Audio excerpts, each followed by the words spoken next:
The Rain Dragon Rescue, Chapter 8, The Hospital Roof. The stairs were steep. When Ben reached the 7th floor, his legs felt as if they'd turned to stone. "This is like climbing a mountain," he complained.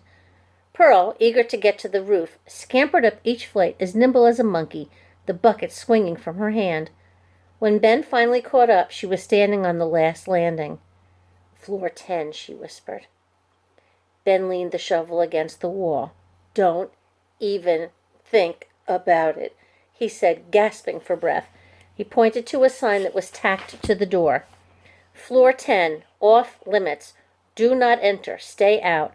This means you." Pearl pushed some wisps of blonde hair from her eyes. "Oh, come on, Ben. Just a little peek.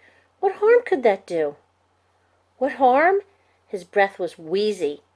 "You still want to keep this apprenticeship, don't you? Breaking another rule won't help, that's for sure." "Drat. I guess you're right," she said, stepping away from the door. "I told Victoria about the dragon. I shouldn't be doing anything else that might cause trouble." She patted Ben's shoulder. "Thanks for helping me remember the rules."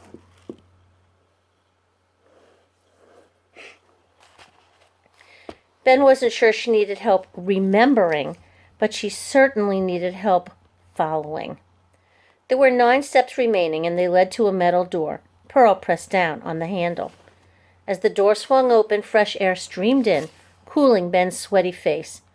But it didn't cool his nerves, which were sizzling with worry. Without hesitation, Pearl stepped out onto the roof. Ben stayed in the doorway, his gaze searching for anything big, black, and fire-breathing. "The dragon's not here," Pearl reported. "You can come out." Phew! But Ben's relief was followed by a twinge of embarrassment. How could Pearl be so brave? The roof of the old button factory was flat and surrounded by a tall ledge. Dozens of chimneys poked up here and there. The south side looked out over the gravel driveway and the padlocked gate. Buttonville's clock tower rose in the distance. The north side offered a view of Button Lake and the surrounding forest. Morning sunlight glimmered on the lake's surface, but there was no sign of the lonely lake monster they'd met on Monday. Ben sniffed, then looked down. A large glob sat at his feet. It looked like a slightly squished chocolate cupcake, only there were feathers and tiny bones sticking out of it. "I think I found a dragon dropping," he said. "Yuck!" Pearl set the bucket next to it. "Looks like he's been eating pigeons." Ben scooped the dropping with the shovel, then plopped it into the bucket.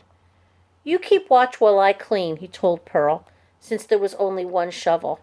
"Warn me if you see the dragon flying this way." "Okay." She shielded her eyes with her hands and looked into the sky. Things weren't so bad. At least the droppings weren't gooey, and they didn't smell half as disgusting as the Sasquatch. Ben found 2 more, each full of feathers and bones. If the dragon had been eating people, Ben expected there'd be zippers, shoelaces, and jewelry in the poop. Fortunately, there were no signs of such items. Moving quickly, he made his way around the chimneys. Soon the bucket was full. "Mr. Tabby said something about proper disposal. What do you think we're supposed to do?" "We can't carry that stuff downstairs," Pearl said. "How gross." She grabbed the bucket.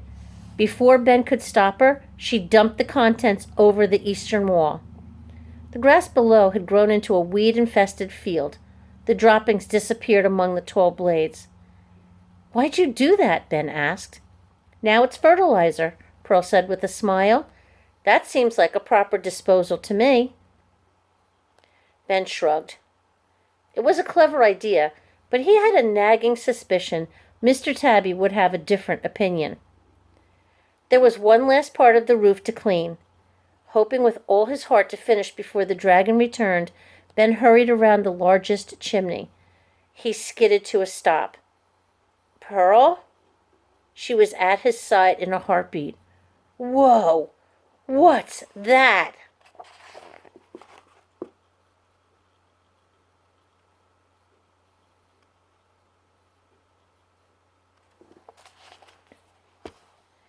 They both stared slack-jawed at the mess sitting before them.